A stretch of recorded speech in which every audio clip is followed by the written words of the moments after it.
The world of investing can be baffling for beginners of any age.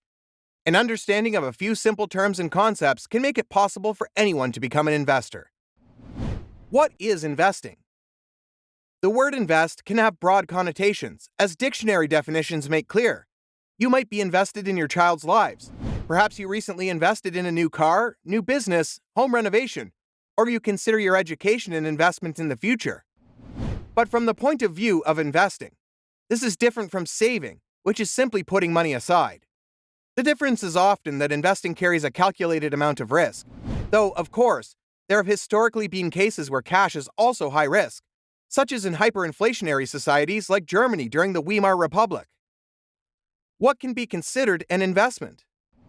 A lot of things can be considered an investment. Whether they're a good investment is the question. Common investments include stocks, bonds, and real estate, all of which can be purchased directly or through a tool such as a mutual fund or exchange-traded fund, ETF.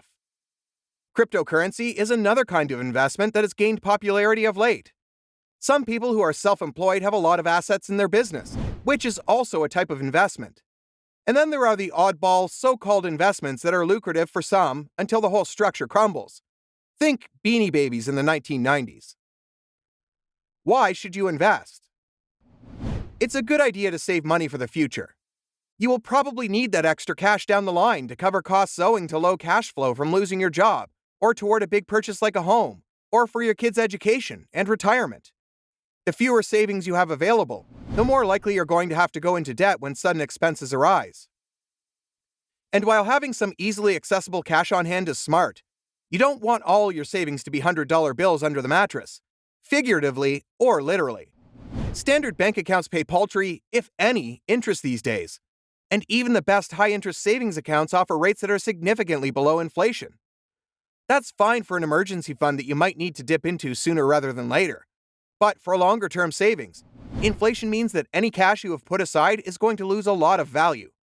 A dollar doesn't buy what it used to, and it's going to buy even less down the road. That's where investing comes in. The goal with investments is that your money will grow faster than inflation, meaning it'll have more buying power when you take it out than when you put it in. It doesn't always work out that way, but that's the general idea. Here are some guidelines on when and how much to invest, but it also depends on your personal situation. For instance, women tend to live longer than men and are more likely to have gaps in their earning years, so their retirement plans should be tailored to that reality. An important thing to keep in mind is that time is your friend when it comes to building wealth. Even starting just 5 years earlier can have a huge impact on the value of your investments over time. What is considered a good investment? It doesn't need to be flashy or a particular asset class like real estate, which many who own it claim is fail-proof.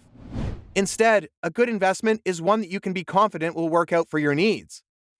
Investors should keep in mind that it's easy to get caught up in hype and trends, notes investment consultant Darryl Brown. The industry thrives on pushing the emotional envelope and trying to convince investors that this is a game that can be played, and played to win, he says. If we let the hype get to us, we are the ones getting played. Brown suggests learning about behavioral finance, which looks at the impact of emotions on how we make decisions with money. This includes things like herd mentality, overconfidence bias, being sure that we're making above-average decisions, and confirmation bias, the habit humans have of seeking out information that confirms our beliefs and ignoring information that doesn't. What is an investment portfolio? An investment portfolio is simply all of your investments collected together, whether that's an ETF or two or a whole range of stocks, bonds, and real estate investment trusts. You might hear the phrase balancing one's portfolio. This simply means redistributing assets so that the distribution matches your investment plan, such as having a 60-40 split between stocks and bonds. What's a good portfolio mix to have? Investing experts often talk about a diversified portfolio. What does that mean? According to Globe and Mail columnist Rob Carrick, it's a mix of stocks and bonds or guaranteed investment certificates that reflect your age, your investing needs, and your comfort level with the potential sharp ups and downs of the stock market. Carrick suggests that asset allocation ETFs, a fully diversified portfolio wrapped into a single package, is one easy way to achieve this, and an even easier way is to use a robo-advisor. A long-time guideline for how to allocate your portfolio is the 100 minus age rule. Subtract your age from 100 and invest that percentage in stocks, and the remainder in fixed income. This would result in a 30-year-old allocating 70% of their portfolio to stocks, while a 60-year-old would allocate 40%. This is a good place to start, but some experts think it might be too conservative, so it's important to also take into account your risk tolerance and personal goals. Short-term returns are often horrible, says personal finance author Andrew Hallam. But, he adds, investing isn't a sprint, it's a marathon. Over long periods, a diversified portfolio is far less risky. While Carrick is a big fan of the slow and steady approach to building wealth, making regular contributions to a diversified portfolio, he suggests that those who do not want to experiment with riskier investments treat them as a side hustle. This means taking a small proportion of your overall holdings, say 5%, that you can put into investments that you want to try but aren't a part of your regular portfolio. Can you lose money investing? There are many ways in this world to lose money, and investing is one of them. The goal is to have a strategy in place that sets you up for success, which means ensuring your portfolio matches your risk tolerance and time horizon. In many cases, whether you lose money depends on when you sell. This is why higher risk investments, which are more volatile, are best to hold for the longer term, as you don't want to be forced to sell when prices are low. Don't be rattled by market setbacks, advises Globe columnist John Heinzel. Investors who stay the course during bad times or use the downturn to acquire additional shares at cheaper prices make out well in the long run. How do you measure and manage risk? Risk is a big part of investing. Higher risk investments often offer a higher potential for gains, but also more of a chance of losses. Lower risk investments, on the other hand, are safer, but tend to have lower rewards. The 100 - age rule is based on the idea that your risk tolerance matches your age.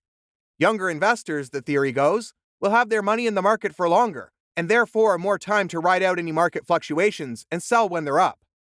Investors who are close to retirement or already retired are likely already taking money out of their portfolios to cover day-to-day living costs, and can't afford to take as much of a chance on higher risk opportunities. But there is also a personal factor at play here. Some people simply don't like risk, while others are comfortable with uncertainty. This is partly due to personality and partly based on what kind of safety net you might have, be it a high salary or net worth, family money, or other kinds of retirement support. Investment advisors, robo-advisors, and other investment tools will often ask you what your risk tolerance is. Some things to think about include: how soon will you need this money? How would you feel if the value of your investments plummeted? What is your future earning potential? Do you have other assets you can depend on if these investments don't do well? Investment education is essential, as is avoiding investments that you don't fully understand. Rely on sound recommendations from experienced investors while dismissing hot tips from untrustworthy sources. When consulting professionals, look to independent financial advisors who get paid only for their time, instead of those who collect commissions. And above all, diversify your holdings across a wide swath of assets.